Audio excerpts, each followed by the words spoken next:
Son las 9 de la mañana con 8 minutos, momento de ir de inmediato con nuestro panel del día de hoy para ir comentando los temas de actualidad. Vamos a saludar de inmediato a quienes están ya conectados con nosotros.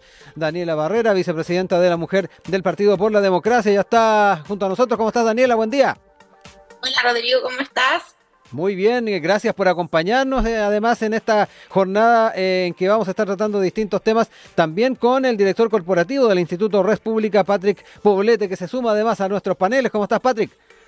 Hola Rodrigo, muy buenos días. Aprovecho de saludar también a Daniel, a todas las personas que nos acompañan esta lluviosa mañana. Sí, lluviosa mañana. Y a propósito de aquello muy en la línea con lo que es el tema del día que le hemos propuesto a nuestra audiencia, me interesa también saber cómo han estado viviendo estas horas. Estábamos a la expectativa ayer de que el sistema frontal llegara temprano, se retrasó un poco, pero cuando llegó absolutamente intenso. Cuéntenos un poquito cómo se estuvo viviendo en sus casas, en sus barrios, y viene la gran pregunta, bien preparados estamos para este tipo de eventos donde la intensidad de verdad que fue mayor a la que hemos tenido en otras oportunidades. Daniela, no sé cuál ha sido tu caso ahí en tu barrio, en la zona donde tú te movilizas y particularmente cuán preparada te sentías para estas jornadas lluviosas.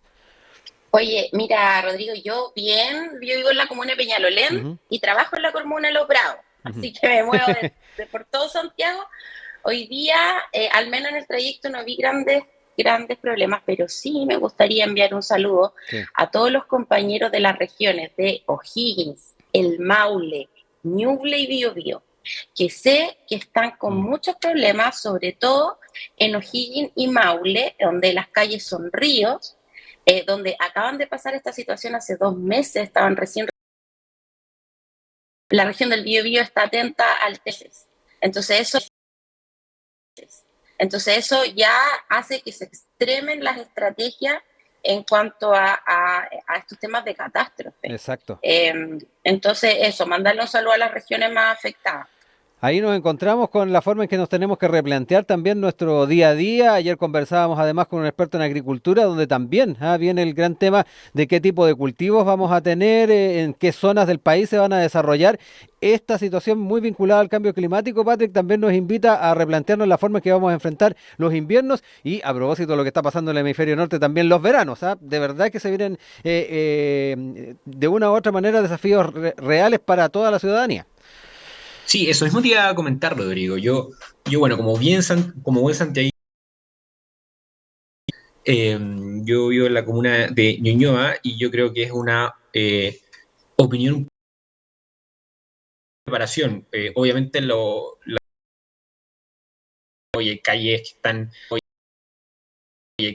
están que tienen la alcantarilla sucia y se anegan, ¿cierto? Eso es súper pequeño en comparación al Sí. tremendo drama que están viviendo muchos compatriotas en las regiones más hacia el sur, partiendo de la sexta región, la región de O'Higgins, hacia el sur, Maule, Biobío. Entonces me sumo ahí a las palabras de Daniela, mandarle un abrazo, ¿cierto?, a todos los compatriotas que están sufriendo los males de este temporal y obviamente invitar a todas las personas a sumarse a las distintas iniciativas que se están levantando, ¿cierto?, en ayuda de esos compatriotas. Yo creo que en esos términos, evidentemente las municipalidades quedaron un poco al debe, particularmente la de Ñuñoa. Yo en mi barrio no vi una preparación, ¿cierto? Y yo creo que vamos a tener que avanzar hacia eso, o sea, Sí. comenzar como país a prepararnos para los inviernos y, como tú bien dices, para los veranos. Vamos a tener probablemente, han salido varios estudios y ciertas publicaciones diciendo, oye, si vienen veranos con temperaturas récord, entonces hay que tomar precauciones, hay que, no sé si innovar, pero no nos va a servir la misma estrategia de siempre, ¿cierto? Y en esto más vale prevenir que lamentar, por una serie de razones, por resguardar vidas, por Mm. resguardar la salud de las personas, pero también porque un peso invertido en prevención finalmente Sí. tiene un mucho mayor impacto que después tener que estar sobrellevando las consecuencias de los desastres naturales, el clima y todo lo que hemos visto, Rodrigo. Exacto, a cruzar los dedos además con que las reservas de nieve no se nos vayan tan rápido, porque ese también es uno de los grandes temores, al menos acá en la región metropolitana, mirando hacia el verano, si las reservas de agua van a alcanzar para asegurar el suministro para la capital para esos días ya más calurosos. Tema que también invitamos entonces a nuestra audiencia a comentar en nuestras redes sociales y nuestro WhatsApp, el más 56926493001.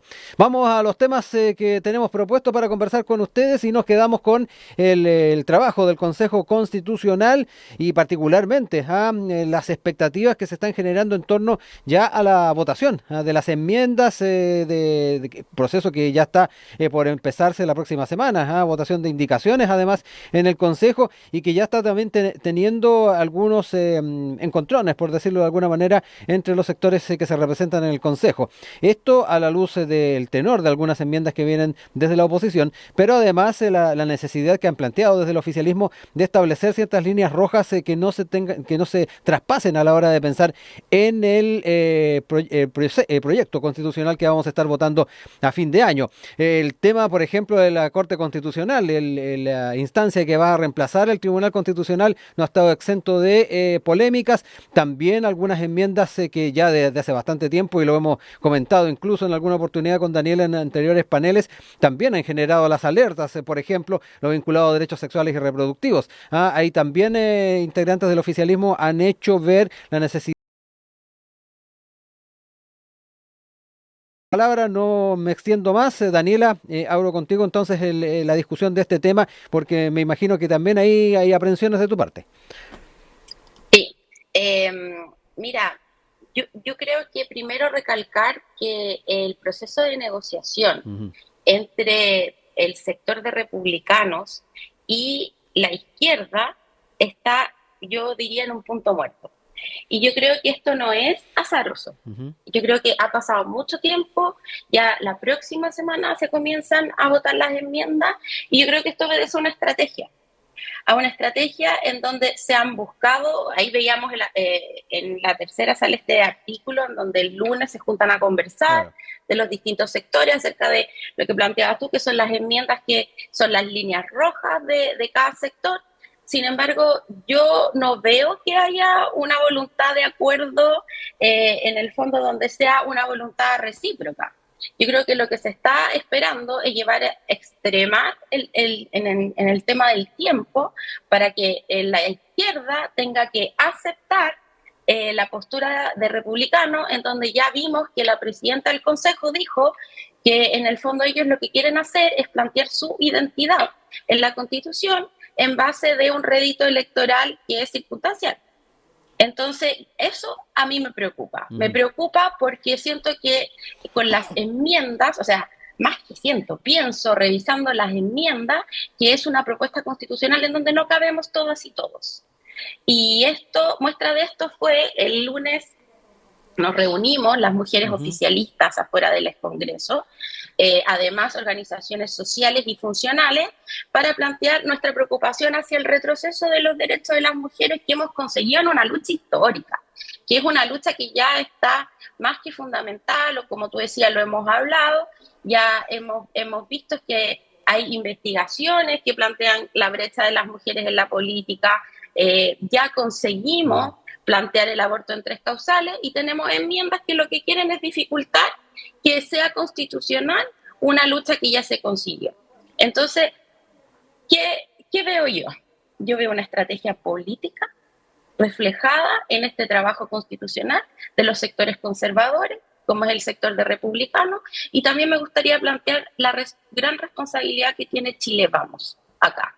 Porque tenemos 17 consejeros que representan más los sectores progresistas de izquierda y no van a conseguir ningún acuerdo si no es con el apoyo de Chile Vamos. Entonces, ahí esa sería como las preocupaciones que yo tengo. Patrick, ahí te dejo también abierto el micrófono para que puedas entrar también en tus análisis respecto a lo que ya hemos planteado, este escenario que Daniela ha catalogado como de punto muerto en algunos aspectos, pero que además es complicado a la hora de ir generando también cercanía en el electorado, en la ciudadanía a la hora de votar esto a fin de año. Importante el poder dar señales también de de ir generando acuerdos dentro de lo posible, y ahí yo veo que también los puentes están bastante cortados en algunos temas. Ahí yo citaba algunos, Daniela también hizo hincapié en lo que tiene que ver con derechos sexuales y reproductivos de las mujeres, donde ahí también hay un elemento que hace ruido, y que de todas maneras es importante también analizarlo y ver de qué manera podemos ir buscando caminos de acercamiento. No sé cómo lo ves tú, Patrick. Sí, Rodrigo, mira, yo creo que efectivamente hay que abordar el análisis teniendo en consideración que Chile ya vivió un proceso constitucional fallido como el de la Convención.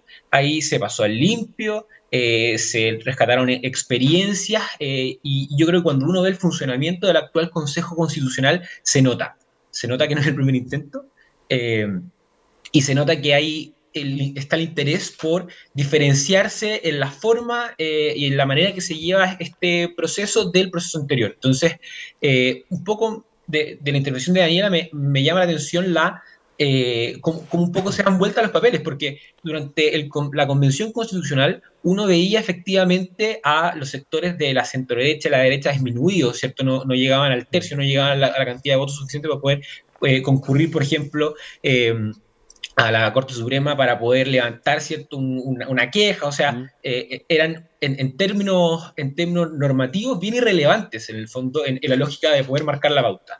Y el llamado entonces de la coalición de los 37 convencionales de centro derecha era la centroizquierda a tener una entidad propia, ¿no?, a tener algún nivel de protagonismo, y ahí tender una cantidad de puentes de forma que se pudieran llevar adelante algún tipo de acuerdo o agenda. Sí. Yo creo que en posiciones como si bien son distintas, pero son simétricas. Es decir, hoy día Republicano efectivamente tiene una mayoría y lleva el pandero al final del día en el Consejo Constitucional. Lo hizo la izquierda en la Convención. Son procesos totalmente distintos, y se nota en la lógica de cómo se aborda la discusión, cómo se aborda la relación entre los distintos conglomerados. Dos cosas breves, Sí. Rodrigo, es que es importante destacar que, por ejemplo, el tema del aborto, Republicanos ya declaró, y si uno mira la enmienda, es bastante parecido a lo que se tiene hoy día en la Constitución. Entonces, en esa lógica, el resguardo la vía que está por nacer no cambiaría mucho la fórmula, y esa fórmula permite absolutamente, por ejemplo, la constitucionalidad de la ley de ahorros tres causales como se tiene hoy día. Entonces, ahí eso está más o menos como contenido, si uno quisiera. Ya hay declaraciones, como te decía, de los republicanos en esa dimensión. Y también hay que recordar que todavía no se vota nada, todavía no se votan las enmiendas, todavía no se entra en la discusión del Pleno, todavía no se entra en las discusiones, en las votaciones, ¿cierto?, de comisiones. Pero estarían los votos ahí, que eso yo creo que es lo que en una primera instancia es lo que genera cierta inquietud en algunos sectores. Y ahí está lo que decía Daniela respecto al rol que tiene Chile. Vamos a la hora de tomar ciertas decisiones en esa votación. Por supuesto, ¿no? Por supuesto, pero yo creo que hay que, viendo, por ejemplo, las enmiendas republicanas que uno pensaría, bueno, este es el aspecto político, Sí. los republicanos promueven esto, que es algo muy parecido a lo que hay hoy en la Constitución, y que eso ya hay un pronunciamiento, ¿cierto? Recordemos la historia de la ley de abortos causales en el actual marco jurídico. Eso no tuvo problemas. Entonces, ahí hay que esperar la reacción final, pero la perspectiva no es que haya que ser complejo. Por otra parte, la otra discusión que se ha dado es en el rol del control constitucional, el control Sí, previo. la Corte. Yo creo que de la Corte, claro, en este caso el Tribunal Claro. Constitucional pasa a ser la Corte Constitucional, y hay un cambio muy relevante, que la crítica constante de la izquierda al Tribunal Constitucional viene dado por varias razones. La típica o la más frecuente es la lógica de hacer una tercera cámara, ¿cierto? Y yo creo que el principal problema del Tribunal Constitucional que tenemos hoy día Ujú. es que tiene un vicio en la forma, o tiene un problema en la forma como se nominan, ¿cierto?, los miembros, los integrantes. Tiene 10 integrantes, y esos 10 integrantes, 4 vienen del Congreso, 4 del Poder Judicial, y 3 los nombra el presidente. Y eso te politiza absolutamente, ¿cierto?, el escenario. Uno tiene que efectivamente hay un elemento de política partidista dentro del TC, si uno lo quisiera. Y eso se corrige en el anteproyecto. Uno tiene que la Corte Constitucional tiene un cambio en la forma en la que se nominan, tiene un cambio el que imita la forma como se nombran los miembros de la Corte La Suprema. O sea, Corte se imita Suprema. ese proceso, que en el fondo el Poder Judicial nombra una terna, la Corte Suprema tiene una quina, el presidente elige, lo propone y el Senado ratifica.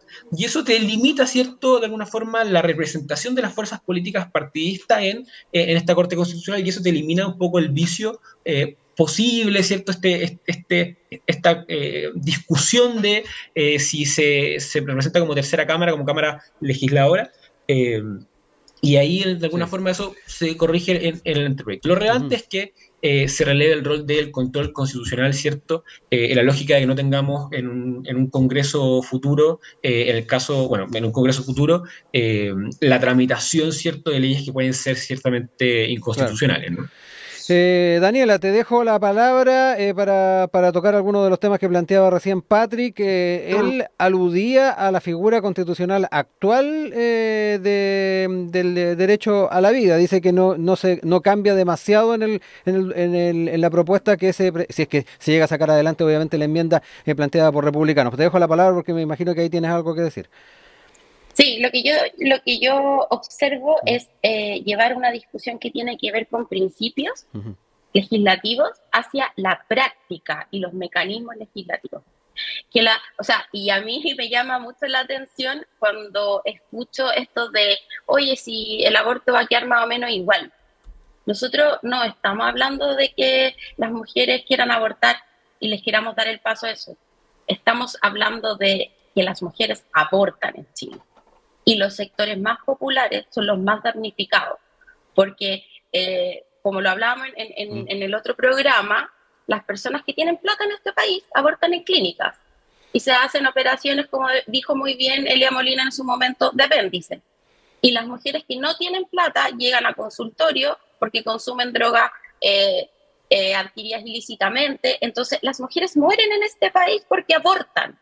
Y si nosotros no somos capaces de legislar al respecto ahora y avanzar, no solo en tres causales, sino que el Estado, lo dijo la presidenta Bachelet esta semana, según los principios ideológicos de nuestro sector y lo que las mujeres perseguimos es que el Estado nos dé las condiciones para nosotros poder decidir en nuestro cuerpo.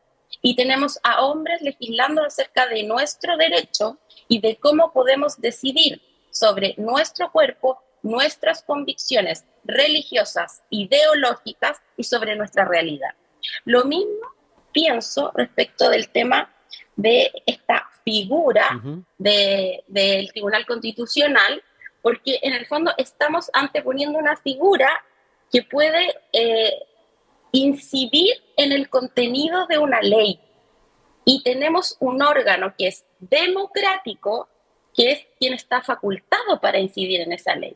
Entonces, estamos hablando de corregir vicios, y a mí la democracia no me parece un vicio. Me parece que no podemos perder en esta discusión el valor de la democracia, ¿ya? Entonces, ese me parece a mí el gran problema de esta figura de este Tribunal Constitucional que puede hacer esta corrección en el fondo de la ley. Creo que para nuestro sector no es una línea roja, porque es una democracia tutelada. Por eso principalmente. Patrick, ahí también te vuelvo a dar la palabra. Si es que quieres comentar parte de lo dicho por Daniela, ahí ha hecho varias menciones a temas en torno a los cuales, más allá de las características que tiene la Constitución actual, hay principios que efectivamente se podría innovar mucho más. Ahí te dejo la opción de poder comentarlo. Sí, perfecto. Mira, yo creo que aquí hay una... se mezclan dimensiones y se evita abordar el concepto de democracia en su totalidad. La democracia no consiste simplemente en votar las cosas, consiste en una serie de elementos que, entre otros, tiene separación de poderes, ¿cierto? Y si uno lo mira de la definición clásica, vendría a ser, ¿cierto?, el gobierno de las mayorías con respecto a las minorías, entre una serie de otras cosas. Y otras definiciones, por supuesto, que hay democracias con apellidos, que hay distintas interpretaciones, distintos sectores que apuntan a distintas definiciones, pero lo que entendemos por democracia, hemos entendido en Chile clásicamente por democracia, es este gobierno de las mayorías con respeto a la minoría, donde se eligen periódicamente las autoridades, ¿cierto? Por votación popular hay alternancia y hay separación de poderes y hay, ¿cierto? Una institucionalidad, una constitución que le da límite al poder político, límite a quien ejerce el poder, ¿no?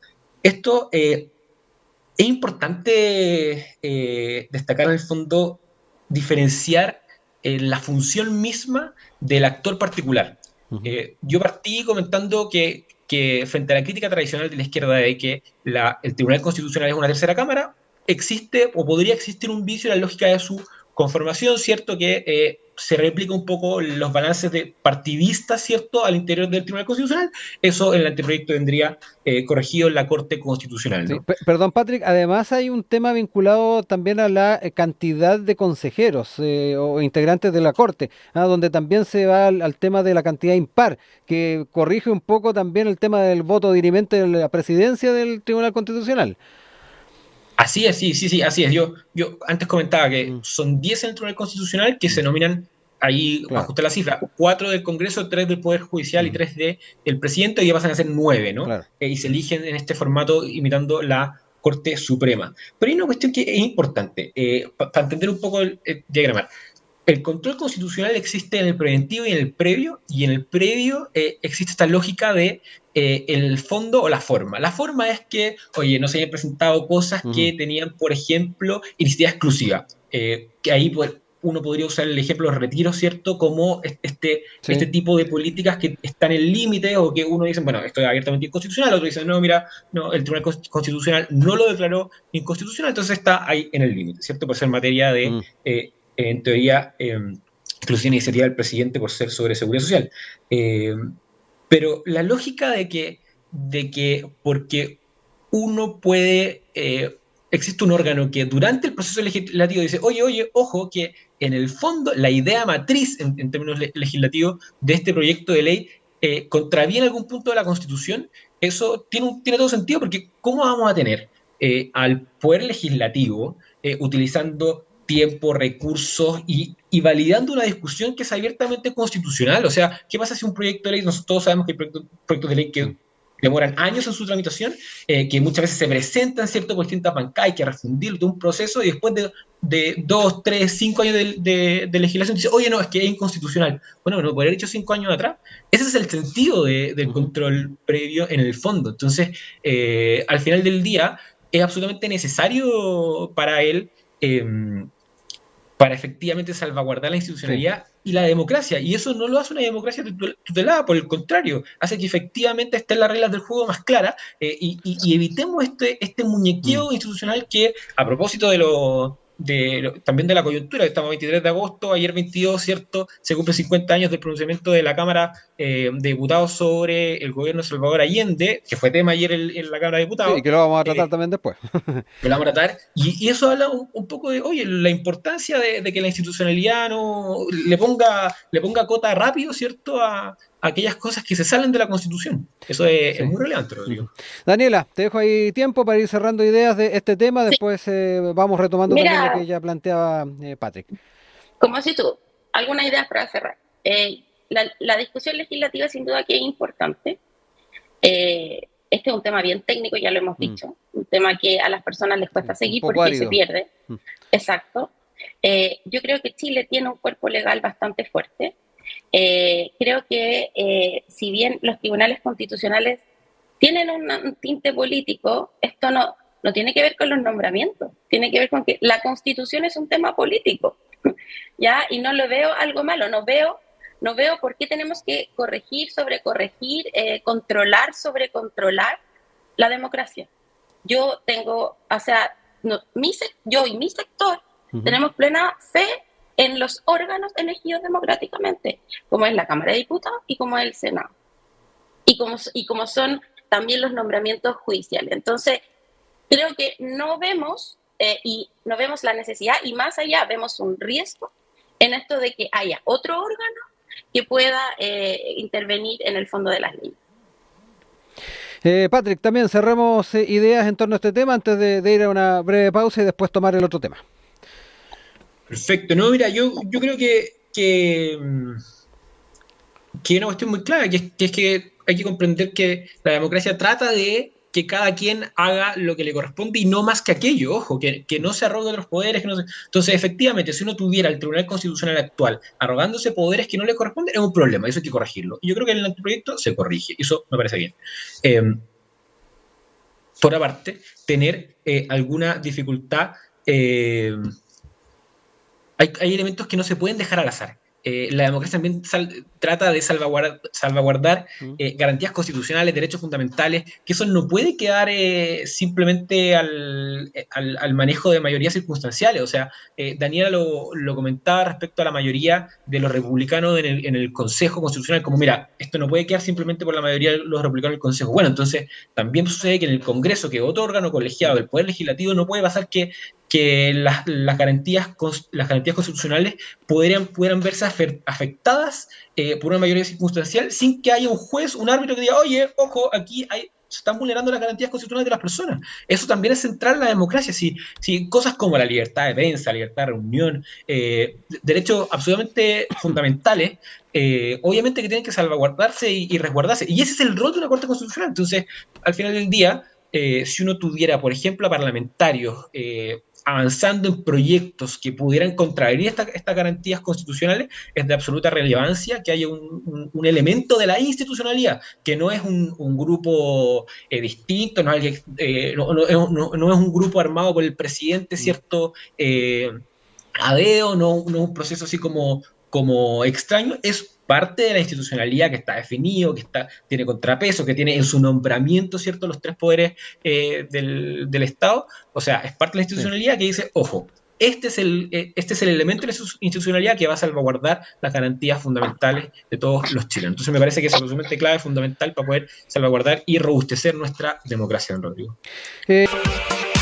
Son las 9:38. Retomamos nuestro panel, nuestra conversación del día de hoy, junto a la vicepresidenta de la Mujer del Partido por la Democracia, Daniela Barrera, y el director corporativo del Instituto Res Pública, Patrick Poblete. Nos vamos al otro tema, que de alguna manera también Patrick ya lo traía a colación en el bloque anterior. Esto a propósito de lo que se manifestó por parte de parlamentarios de la oposición en el Congreso, este respaldo al acuerdo suscrito hace 50 años, en el que se acusó un grave quebrantamiento del orden constitucional y legal de la República. Es parte de lo que también generó bastante tensión en la Cámara de Diputados. Todo esto además a semanas de una nueva conmemoración del golpe de Estado. Esto trajo también respuestas desde sectores del oficialismo. Sin ir más lejos, ahí estuvo la diputada Lorena Pizarro haciendo mención al tema y tuvo palabras fuertes además para estos sectores políticos que según ella dan cuenta de una indecencia negacionista que reivindica el golpe. Parte de las reacciones, pero quiero también centrarme en la conversación con ustedes, Daniela y Patrick, para entrar en esta temática que de una u otra forma también genera un ambiente político no óptimo. El fin de semana, ya que también Daniela hacía mención a entrevistas que dio a la expresidenta Bachelet, ella aludía también a la toxicidad que había en el debate político, y ahí es importante también ver cómo se van zanjando muchas de estas temáticas, cuánto además se puede dificultar este tipo de decisiones, el tratar de llegar a puntos en común. Daniela, te doy la palabra. Sí, mira, yo creo que este hecho que ocurrió ayer nos hace reflexionar mucho acerca del quehacer político, porque yo no podía entender cuál fue el propósito de plantear la lectura de este acuerdo tan cerca de la conmemoración del 11 de septiembre. Si te preguntas, ¿qué propósito tiene esta lectura? Con todos los problemas que hemos pasado, con lo sensible que es el tema, con lo mucho que sabemos que divide, yo decía, oye, ¿estará el propósito de justificar? Porque, o sea, también hablemos cómo se plantea desde el lenguaje este tema. O sea, se lee el acuerdo porque aquí se ve las razones fundamentales del pronunciamiento militar. No es un pronunciamiento. Nosotros tuvimos un golpe militar. Y, ¿sabes? La otra cosa que me imagino, que me viene a la cabeza, las fuerzas armadas, las FARC, la Armada, diciéndole a los políticos, ¿y hasta cuándo nosotros? ¿Hasta cuándo nosotros pagando el precio y la clase política lavándose las manos de cuál fue su responsabilidad en esto. Porque aquí hubo una conspiración que no solo fue de nuestro país, si ya, oye, ¿cuántos libros hay de investigaciones en donde vimos que el golpe militar estuvo financiado por Estados Unidos? Ahora salieron nuevas investigaciones, se desclasificaron activos en donde también hubo financiamiento de Brasil. O sea, estamos hablando de un alto nivel de traición cívico-militar.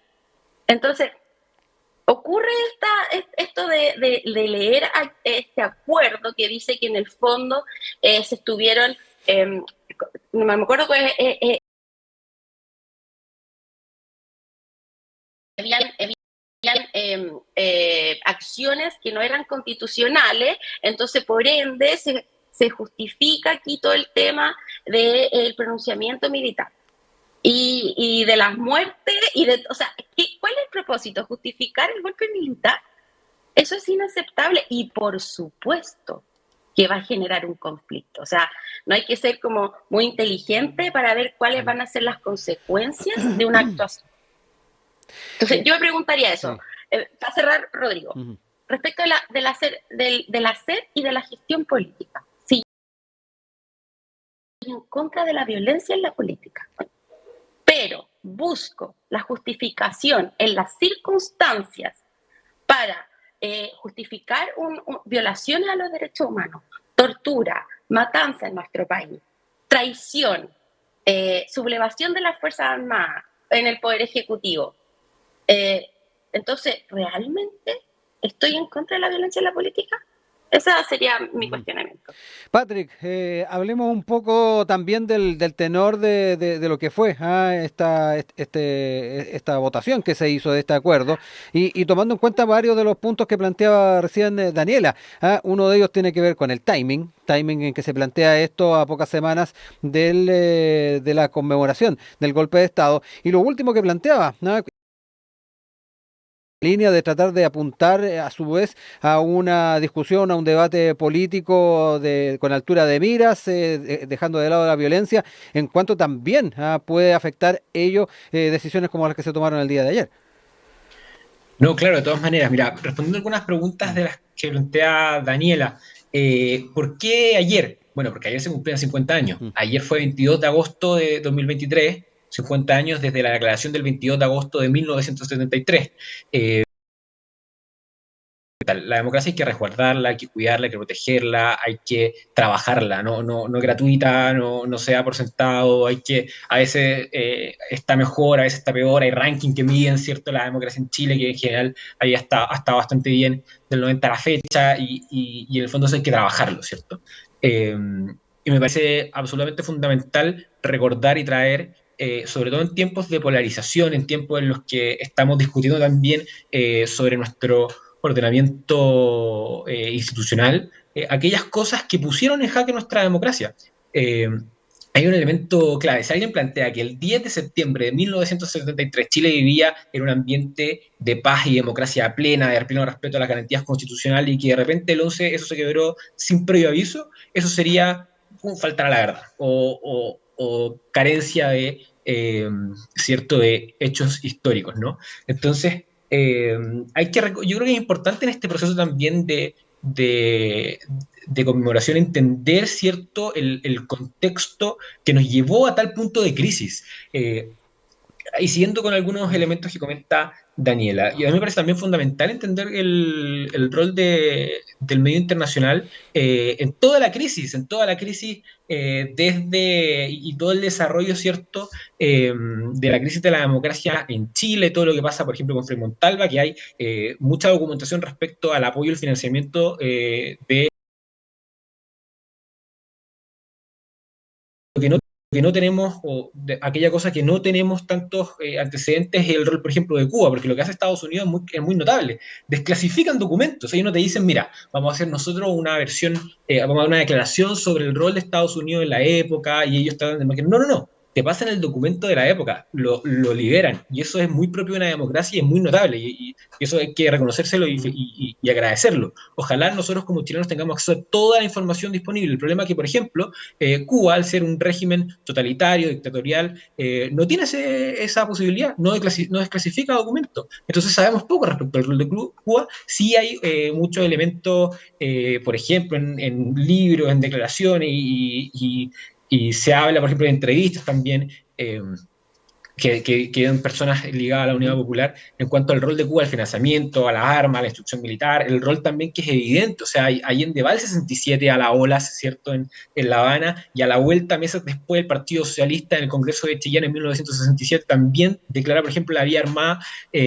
para hacer la revolución, cosa que viene, ¿cierto?, de alguna forma por la influencia cubana, y hay muchas otras cosas que no vamos a ver, entonces, sí sabemos cosas como esa, ¿cierto?, que la influencia cubana fue muy significativa, esta típica, sabemos el rol de Fidel Castro aquí en su visita, que, por ejemplo viene a hacer un poco, a intermediar entre esta relación que tiene el MIR con la Unidad Popular, cuando el MIR dice, mira, esto no es un proceso revolucionario, o sea, esto no es una revolución, y le preguntan a Fidel en su visita de 15 días, y Fidel Castro dice algo así, mira, esto es un proceso revolucionario, con lo que me deja medio contento, medio triste a tanto al MIR por la vía armada como a la UP, ¿no? Entonces, hay un rol claro de Cuba, es evidente, hay algunos antecedentes, lamentablemente no lo vamos a ver mientras el régimen cubano no decida publicar esos elementos y un elemento, sin control de la democracia, separación de poderes en Cuba, ¿cierto? Con régimen de partido único, es muy difícil que eso lo sepamos. Y en otro eh, elemento, hay una cuestión que también es muy clave. Lo que hace la declaración del 22 de agosto de 1973 es, teniendo un gabinete en el gobierno de la Unidad Popular que tiene militares dentro, dice, oye, le pedimos al gobierno y a los militares del gabinete que pongan fin a la vulneración de las garantías constitucionales. Entonces, hay una parte de este acuerdo que no se leyó ayer en la Cámara, se leyó del punto 1 al 4, el numeral 1 al 4, pero el numeral 5 dice una cuestión fundamental, que es que el gobierno de la Unidad Popular perseguía el poder total, algo que también dice el capítulo 5 del libro del expresidente Elwin, que habla de la persecución del poder total por parte de la Unidad Popular y el gobierno de Salvador Allende, siendo la conquista del poder ejecutivo el primer paso, y eso es absoluta y completamente incompatible con la democracia. La persecución del poder total no es compatible con tener un régimen democrático, y eso es algo evidente en el gobierno de la Unidad Popular. Podríamos hablar largo de esto, acerca de aquellos elementos que son compatibles con la democracia. Daniela, nos están quedando 10 minutos, ahí yo creo que tenemos tiempo para ir cerrando también algunas ideas respecto a este tema. Ahí aludía a varios puntos referentes a esta declaración que el día de ayer, que, tal como decía Patrick, tenía un nuevo aniversario, pero me interesa también saber cómo también, a su vez, tú das cuenta de muchos de los temas que señalaba recién Patrick, a puntos donde efectivamente aportemos a un debate con altura de miras en el país.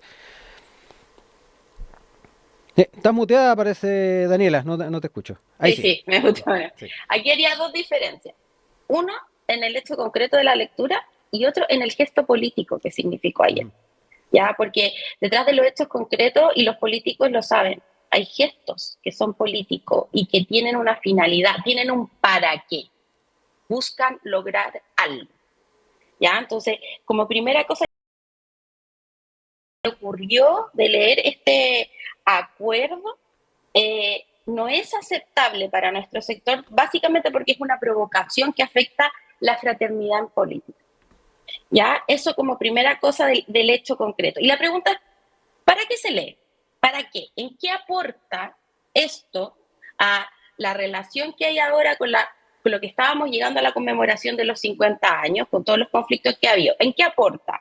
¿En qué contribuye a las discusiones que se están dando ahora en materia de pensiones? ¿De qué sirve dividir cuando se están discutiendo temas tan importantes en materia de pensiones y en otros temas que se están debatiendo en el Congreso Nacional? ¿Ya? Ahí hay un gesto político importante. Y yo me quedo con los dichos del senador Insunza. Creo que fue un acto miserable. Así de simple. Y también hago una distinción. Yo no creo que el financiamiento enviado por Estados Unidos para el golpe militar sea un apoyo, como lo dice Patrick. No, yo creo que fue una intervención política militar.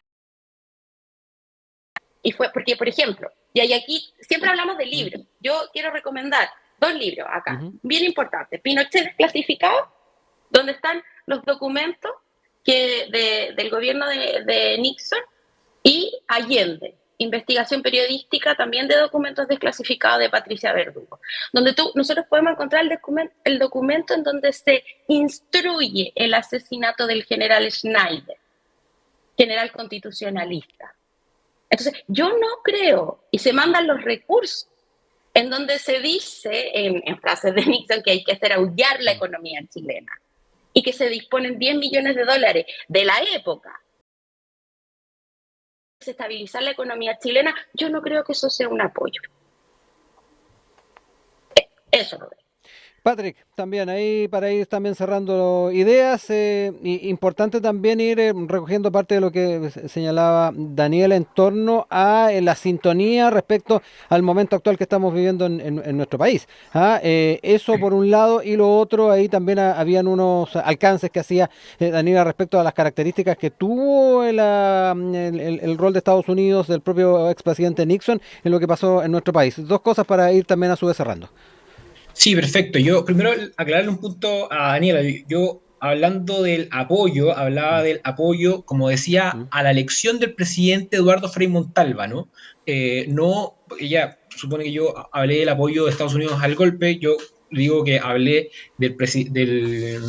aclaro que comentaba el apoyo, por ejemplo, financiero. Estados Unidos tenía intervenido Chile desde la campaña de lo que hace Estados Unidos, y hay registro, y es muy notable, porque efectivamente nosotros como chilenos necesitamos tener claridad respecto del rol de la comunidad internacional, y lo que hace Estados Unidos es efectivamente mandar muchos recursos a la campaña de Eduardo Frei Montalva, ¿cierto?, que planteaba la revolución de libertad como una alternativa, ¿cierto?, a la revolución marxista-leninista que abiertamente la Unidad Popular luego promueve. Hay una cuestión clave, que es que pero ahí, insisto, eso es muy notable, los papeles, los documentos que tenemos de Estados Unidos. Ojalá otros países del mundo pudieran efectivamente imitar aquello, pudieran efectivamente aportarnos, ¿cierto?, su rol. Es evidente el rol de Cuba, de la democracia, de la Alemania Oriental, también de la Unión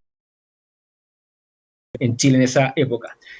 Otra cosa, ¿de qué sirve? Bueno, yo lo comentaba. Es importante resguardar la democracia. Fue el gobierno que instaló la conmemoración de los 50 años. Entonces, en ese marco, dado que el gobierno está gastando recursos públicos, está destinando tiempo de la agenda, está desplegando ciertos ministerios en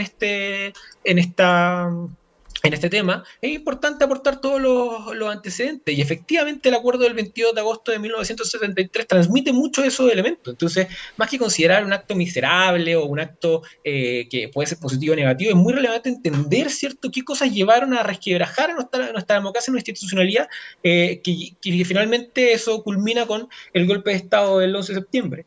Y hay un elemento clave que rescatar, o sea, 2 cosas, y con esto me callo, Rodrigo.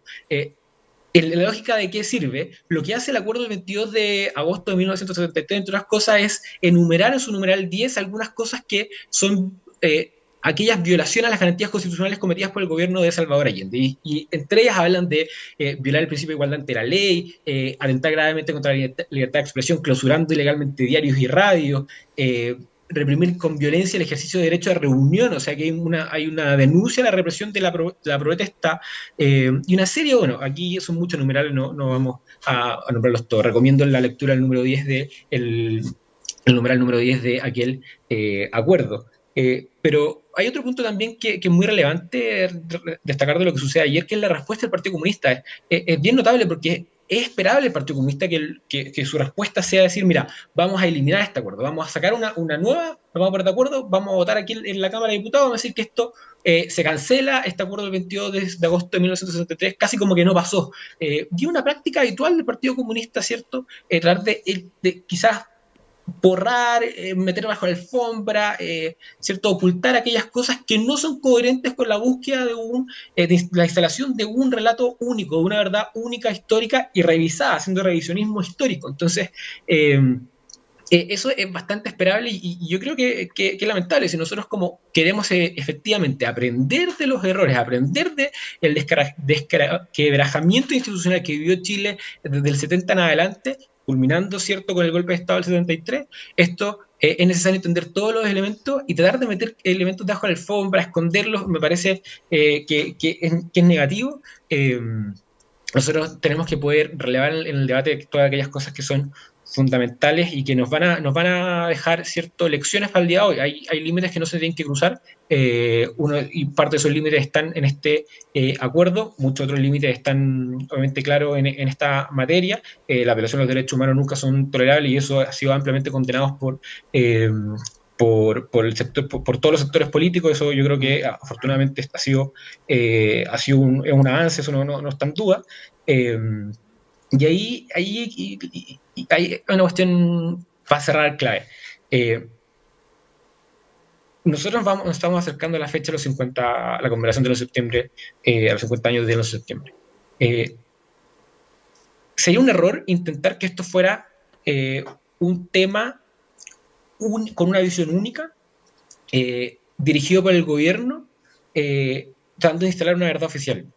Porque eso solo va a profundizar divisiones. Si aquí es muy evidente que hay dos visiones, o al menos dos, entonces lo mejor que podemos hacer efectivamente es sincerar posiciones, entender que hay diferencias, tratar de decir, mira, esto está en materia de discusión, esto no está en materia de discusión, y bueno, el resto es parte de la convivencia democrática. Pero querer, así como de un borrón, eliminar cosas como la declaración,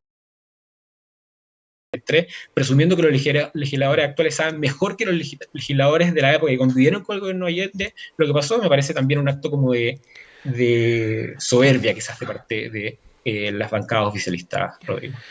Son las 9:58. Yo quiero agradecer el que hayan estado con nosotros esta mañana a Daniela Barrera, vicepresidenta de la Mujer del Partido por la Democracia, y Patrick Poblete, director corporativo del Instituto República, que además hace su estreno acá en nuestros paneles en Enlace USACH. Que estén bien los dos. Muchas gracias por el tiempo junto a nosotros.